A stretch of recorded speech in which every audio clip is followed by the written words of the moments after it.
Hello friends and welcome to the Exams Made Simple, and we are back again with the Hindu Complete Newspaper Analysis for 27th of October 2025. 27 अक्टूबर 2025 का the Hindu analysis हम देखेंगे बिना time waste किए। आप लोग से request है कि please do like it and do share it. Like share आप करते रहिए।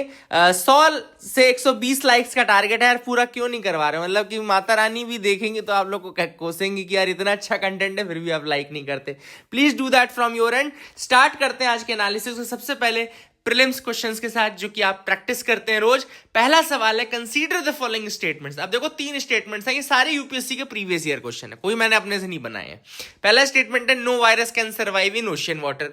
दूसरा कह रहा है no virus can infect bacteria. तीसरा कह रहा है no virus can change the cellular transcriptional activity in host cell. थोड़ा कॉम्प्लेक्स बना दिया, लेकिन कॉमन सेंस रखना कि इस तरीके से एब्सोल्यूट स्टेटमेंट्स अगर कहीं लिखे हैं तो नेचर में एक ना एक एक्सेप्शन हर जगह होता है, इसलिए तीनों स्टेटमेंट गलत हो जाएंगे। क्वेश्चन पूछा है which of the following statements are correct. 1 2 3 ये हाउ मेनी ऐसे स्टेटमेंट्स आर करेक्ट, इसमें नन हो जाएगा, कोई सही नहीं है। क्वेश्चन नंबर 2 पर आते हैं, which one of the following word or phrases is most appropriately used to denote an interoperable network of 3D virtual words that can be accessed simultaneously by millions of users। Interoperable network of 3D virtual words, तो ये तो सब जानते हैं, आजकल बहुत ज्यादा चल रहा है ये। Big data analytics, cryptography, metaverse या वर्चुअल मैट्रिक्स का कॉमन सेंस वाला आंसर था मेटावर्स होगा, ठीक है ना। क्वेश्चन नंबर 3 पे आते हैं, which of the following is synthesised in human body that dilates blood vessels and increases blood flow. अब ये थोड़ा कॉम्प्लेक्स क्वेश्चन था, अगर आपको आता है तो आता है, नहीं आता तो नहीं आता। इनको मैं बोलता हूँ फैंसी क्वेश्चंस। इन फैंसी क्वेश्चंस को अटेम्प्ट नहीं करना चाहिए क्योंकि छोटे दिखते हैं, अटेम्प्ट करने का बड़ा मन करता है, लेकिन चूंकि ये बहुत ज्यादा फैक्चुअल है तो अगर आपको आता है तो आता है, नहीं आता तो बिल्कुल नहीं आता, तो ऐसे मत किया करें। इसके ऑप्शंस आप देख सकते हैं, nitric oxide, nitrous oxide, nitrogen dioxide या nitrogen pentoxide. The correct answer for this is A, nitric oxide. तो आई होप आपको कुछ नया सीखने को मिला होगा। इन 3 सवालों से तो कुछ ना कुछ तो सीखेंगे ही आप। आगे मूव करते हैं, कोट ऑफ द डे पे आते हैं। कल के 3 जो कोट ऑफ द डे मैंने लिए हैं वो है हेमंत मोहंती का again, God can forgive you for the sinner you are but not for the priest you pretend to be. तो it was an amazing quote definitely. Ketan Chao, don't जज each day by the harvest you reap but by the seeds that you plant. Very very good, क्योंकि life हम ज्यादातर result centric बना लेते हैं अपनी life को, but it is the journey that matters, not the destination, है ना।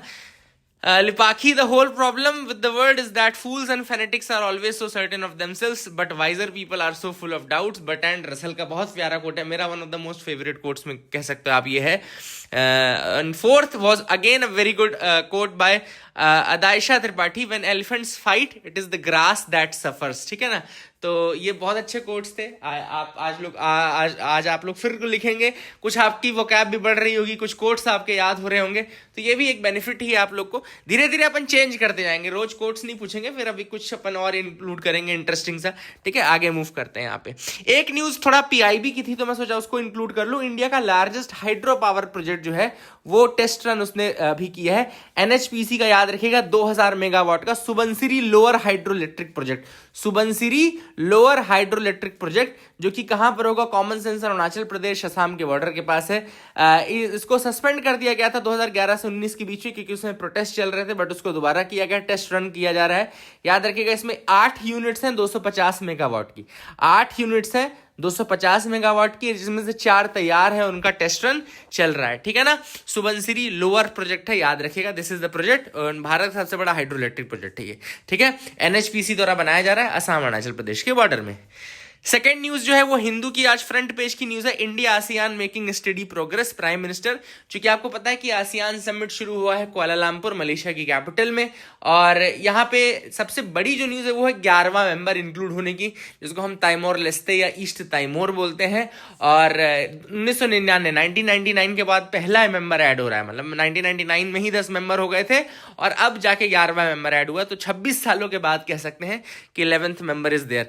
ऐसे में प्राइम मिनिस्टर तो वहां नहीं गए थे, लेकिन वीडियो कॉन्फ्रेंसिंग के माध्यम से उन्होंने बोला कि ये जो समिट है 22nd आसियान इंडिया समिट, ये काफ़ी इंपॉर्टेंट है। इंडिया और आसियान जो है वो कल्चरल पार्टनर्स रहे हैं, शेयर्ड वैल्यूज़ हैं दोनों की, है ना।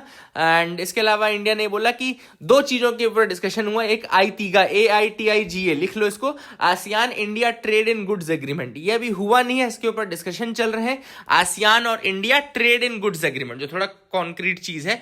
और दूसरा जो है वो है ASEAN India plan of action 2026 से 2030, and it will strengthen the cooperation in trade, investment, education, food security and technological development.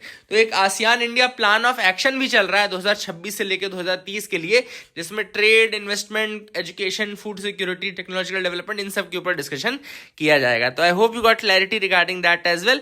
और प्राइम मिनिस्टर ने यह भी डिक्लेयर किया कि 2026 will be declared as ASEAN India year of maritime cooperation, ठीक है ना। तो ASEAN India year of maritime cooperation group में 2026 को वो किया जाएगा। This is what the prime minister has said, ठीक है।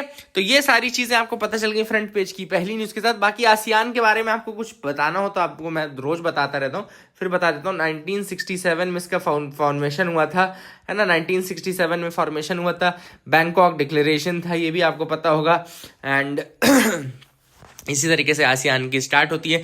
10 मेंबर है, मैंने उस दिन आपको इसका कोड भी बताया था किस तरीके से आपको याद रखना है। तो कोड याद रखने के लिए कुछ नहीं करना, आप याद रखना MBBS जो लोग होते हैं, MBBS जो लोग होते हैं वो IPLC करते हैं, देखते हैं किसमें, टीवी में। तो ये मिला लेना, तो ये 10 मेंबर्स हैं, आप देख लीजिएगा। इसमें अब ताइमोर लस्ते और ऐड हो गया है ना, तो वो भी कर लेना। आगे मूव करते देखते हैं और क्या इंपॉर्टेंट न्यूज आर्टिकल है। तीसरी न्यूज में आते हैं, यहाँ पे Aurangabad railway station gets a new name. तो औरंगाबाद का नाम बदल दिया गया था, आप सबको पता है, छत्रपति संभाजी नगर कर दिया गया है। तो ऑब्वियस सी बात है, वहां का जो रेलवे स्टेशन है उसका नाम छत्रपति संभाजी नगर रेलवे स्टेशन हो गया है, ठीक है ना। तो ठीक है, आगे मूव करते हैं, देखते हैं और क्या इंपॉर्टेंट न्यूज आर्टिकल है। You can move ahead with me, आप बिल्कुल मेरे साथ आगे बढ़ सकते हैं। चौथी न्यूज जो है वो है satellite for armed forces to be launched next week. अगले हफ्ते एक सैटेलाइट लॉन्च की जाएगी जो कि किसके लिए रहेगी, आर्म्ड फोर्सेस के लिए रहेगी। एंड ये इंडियन स्पेस रिसर्च ऑर्गेनाइजेशन जो इसरो है उसने लॉन्च किया है। They will launch the military communication satellite CMS-03, याद रखिएगा CMS-03 नाम है। एंड ये कहां से लॉन्च होगी, सतीश धवन स्पेस सेंटर से लॉन्च होगी, Satish Dhawan space centre. And CMS-03 जो है ये कम्युनिकेशन सैटेलाइट है। इट्स अ कम्युनिकेशन सैटेलाइट, मतलब वही जो आपके मतलब रेडियो कम्युनिकेशन के लिए, सैटेलाइट टीवी कम्युनिकेशन के लिए, इन सारी चीज़ों में यूज़ होती है ये। तो CMS-03 जो है कम्युनिकेशन सैटेलाइट है, जियो स्टेशनरी ऑर्बिट्स में लॉन्च होती है, ये ऑब्वियस सी बात है। इसको जो CMS-03 इसका दूसरा नाम GSAT-7R भी है, याद रखिएगा GSAT-7R भी है। और इसको लॉन्च किया जाएगा लॉन्च व्हीकल मार्क 3 LVM-3 के द्वारा, ठीक है ना। तो देखो इसके बारे में लिखा है, it's a heavy satellite. CMS-03 जो है एक मल्टी बैंड कम्युनिकेशन सैटेलाइट है। एंड ये कम्युनिकेशन सर्विसेज प्रोवाइड करेगा over a wide oceanic region में कम्युनिकेशन सैटेलाइट्स प्रोवाइड करेगा।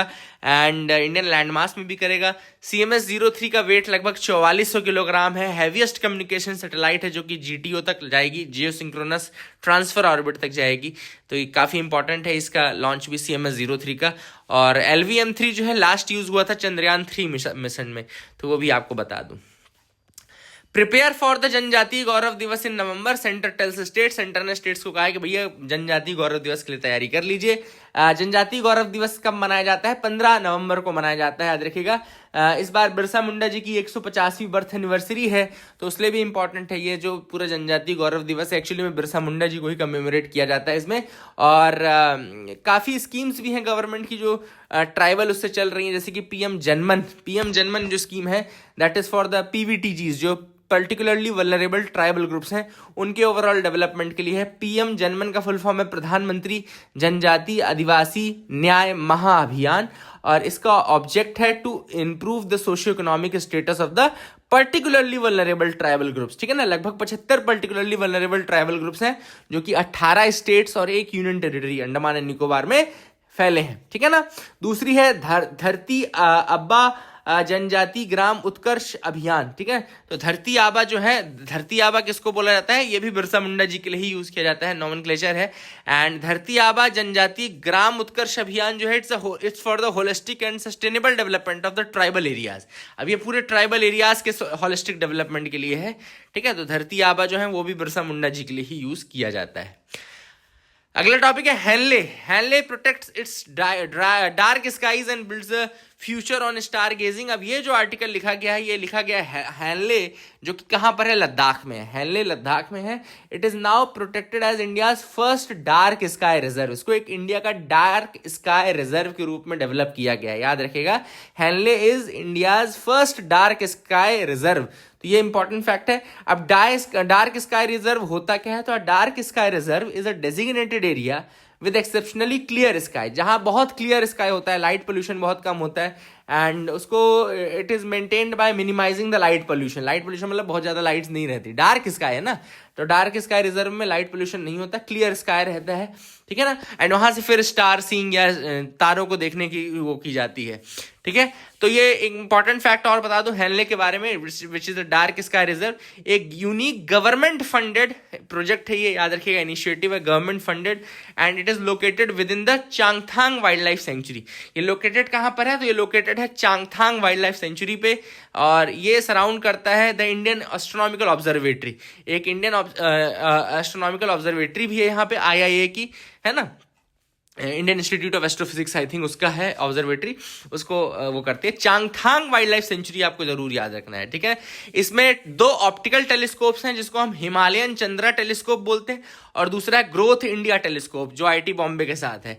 एंड 2 चेरनखॉफ टेलीस्कोप्स हैं, जिसमें high altitude gamma ray telescope आता है, high altitude gamma ray telescope, और इसके अलावा ये सारी काफ़ी इंपॉर्टेंट एक मेजर एटमॉस्फेरिक चेरनोकोप एक्सपेरिमेंट भी आता है, जो कि बार्क का है, भाभा एटॉमिक रिसर्च सेंटर का है। तो ये सब आप चीज़ याद रख सकते हैं।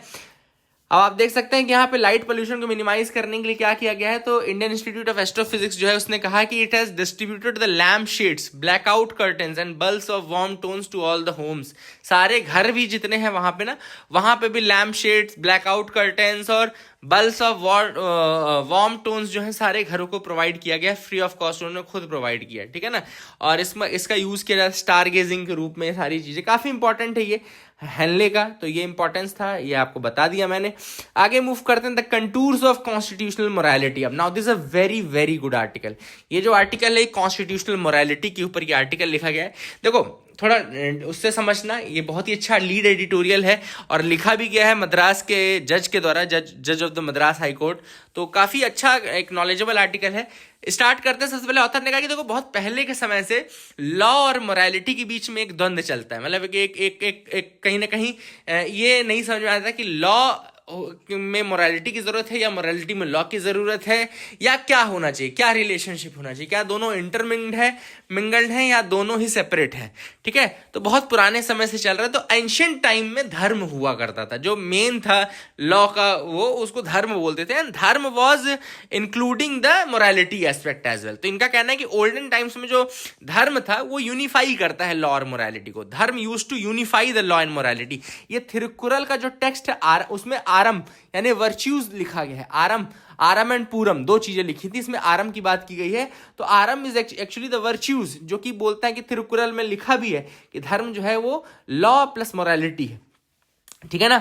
अब लॉ और मोरालिटी दूसरे दोनों के बिल्कुल आगे पीछे रहते हैं। कई बार लॉ जो होता है वो या तो लीड करता है, it can lead the morality, जैसे कि अनटचेबिलिटी पहले ही अबॉलिश कर दी लॉ में, लेकिन लोगों के दिमाग से आज तक नहीं गई है ना। तो लॉ कई बार लीड करता है मोरालिटी को, मतलब मोरालिटी अभी नहीं आई है लेकिन लॉ आ चुका है। और कई बार मोरालिटी लीड करती है लॉ को, है ना, जैसे कि जेंडर इक्वलिटी, है ना, ग्रेजुअल एक्सेप्टेंस ऑफ जेंडर। तो उसके लिए लॉ अभी तक नहीं आया है, कई जगहों पे लॉ नहीं आया, लेकिन वो मोरालिटी का हिस्सा बन चुका है। तो इस तरीके से लॉ कैन प्रोसीड मोरालिटी और morality can proceed law depending upon the condition. अब यहाँ पे ऑथर ने एक टर्म बोला जो कि नया टर्म नहीं है, वो है constitutional morality. Now let's come to, क्योंकि देखो supreme law of the land कौन सा है, कॉन्स्टिट्यूशन, और चूंकि हम मोरालिटी और लॉ की बात कर रहे हैं इसलिए सुप्रीम लॉ के बिना मोरालिटी कैसे, तो कॉन्स्टिट्यूशनल मोरालिटी की बात की जाएगी। ऑथर ने कहा कि जो कॉन्स्टिट्यूशनल मोरालिटी टर्म है उसका ओरिजिन है जॉर्ज ग्रोट के उसमें हिस्ट्री ऑफ ग्रीस में। जॉर्ज ग्रोट की एक किताब थी 1846 की हिस्ट्री ऑफ ग्रीस, उसमें उसने कॉन्स्टिट्यूशनल मोरालिटी को डिफाइन किया है as a passionate attachment to the constitutional forms and principle. Principle, मतलब कि कॉन्स्टिट्यूशन के फॉर्म एंड प्रिंसिपल से जो अटैचमेंट है उसको कॉन्स्टिट्यूशनल मोरालिटी बोलते हैं। जॉर्ज ग्रोट का टर्म है। बी.आर. अम्बेडकर ने जॉर्ज ग्रोट का आइडिया अपने कॉन्स्टिट्यूएंट असेंबली की स्पीच में भी लिया था और उन्होंने कहा था कि constitutional morality must be cultivated, मतलब कि कॉन्स्टिट्यूशनल मोरालिटी होनी ही होनी चाहिए। अब कॉन्स्टिट्यूशन, अब हम बात तो कर रहे हैं कॉन्स्टिट्यूशनल मोरालिटी होनी चाहिए, लेकिन क्या है कॉन्स्टिट्यूशनल मोरालिटी और कैसे आती है? तो यहां पे ऑथर ने बोला है जो कॉन्स्टिट्यूशनल मोरालिटी है, it refers to proper conduct of constitutional functionaries. Constitutional functionaries का एक अच्छा conduct, proper conduct and adherence to the constitutional norms. अब देखो कॉन्स्टिट्यूशनल फंक्शनरीज कौन से हैं? तो कॉन्स्टिट्यूशनल फंक्शनरीज मतलब एमपीज भी आएंगे, एमएलएज भी आएंगे, प्राइम मिनिस्टर भी आएगा, प्रेसिडेंट भी आएंगे, सारे ऐसे जो फंक्शनरीज कॉन्स्टिट्यूशन में मेंशन्ड है वो सारे कॉन्स्टिट्यूशनल फंक्शनरीज हैं, ठीक है ना।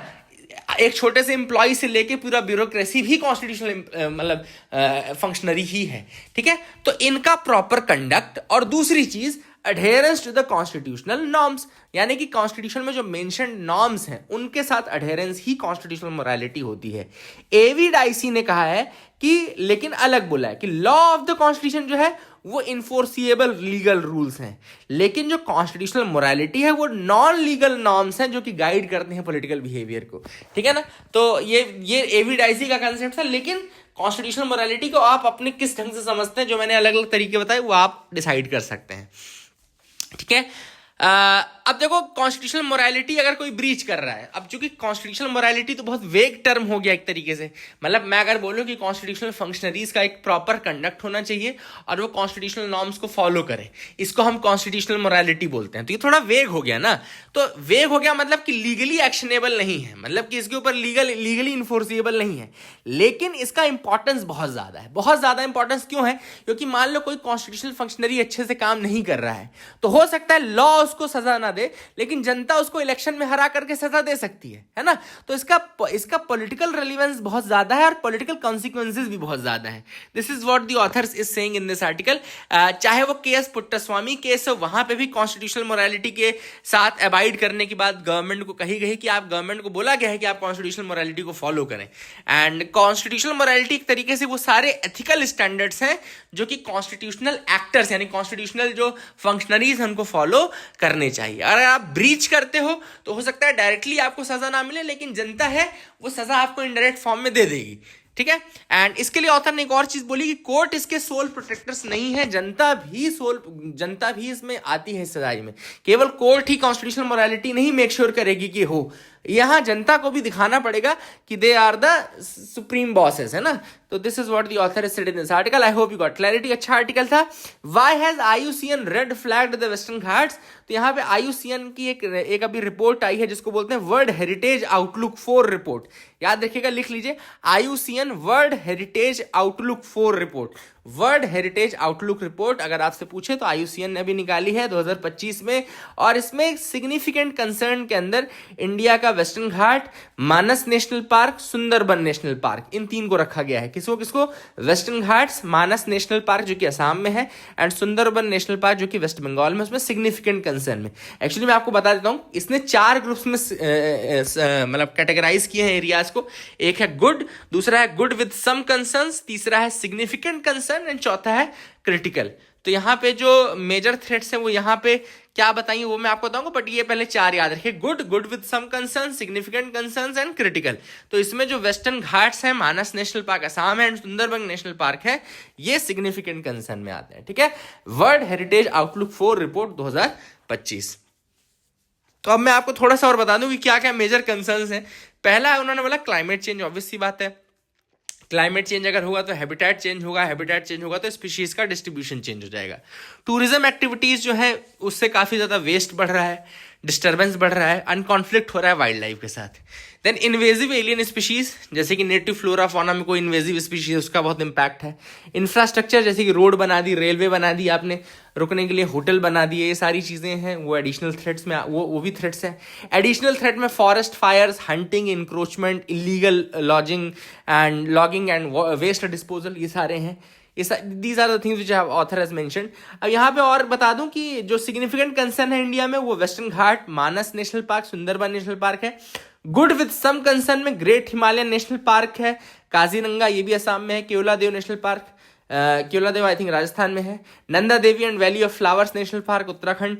देन आपका गुड में आता है कंचनजंगा नेशनल पार्क जो कि सिक्किम में है, ये भी आपको याद रखना है। तो I hope you got clarity regarding these. IUCN की रिपोर्ट के बारे में मैंने आपको बता दिया। आगे मूव करते हैं, देखते हैं और क्या इंपॉर्टेंट न्यूज आर्टिकल हैं जिनके बारे में हमको डिस्कस करना है।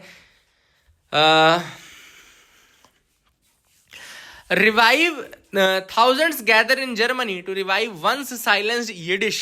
Yiddish is actually a language, याद रखिएगा, लिख लीजिए इस चीज को। Yiddish is the language spoken by Ashkenazi Jews across Europe before the Holocaust. Holocaust के पहले अश्केनाजी ज्यूज जो थे वो जिस भाषा का प्रयोग करते थे that was the Yiddish language, है ना। इसके कुछ शब्द आपने सुने होंगे, हैदर में आपने सुना होगा, शाहिद कपूर बोलता है चुत्स्पा, एक वर्ड बोलता है chutzpah, that is a Yiddish word. क्लेप क्लड्स यानी एक बहुत क्लमजी आदमी जो होता है ना, क्लमजी मतलब जो हर समय कुछ सामान गिरा दे या खुद गिरता पड़ता रहे, उसको क्लड्स बोलते हैं, है ना। क्लेप एंड चुत्स्पा मतलब की ऑडेसिटी, इस तरीके से इसको याद रखिएगा। यूनेस्को ने क्लासिफाई किया है यिडिश को as a endangered language in Germany and throughout its former sphere, and काफ़ी इंपॉर्टेंट है। इसको लोग रिवाइव करने के लिए भी गाना गा रहे थे यिडिश में। That is something which is happening. I hope you got clarity. That is it for the day. Keep loving us, keep sharing us. Thank you and have a nice day.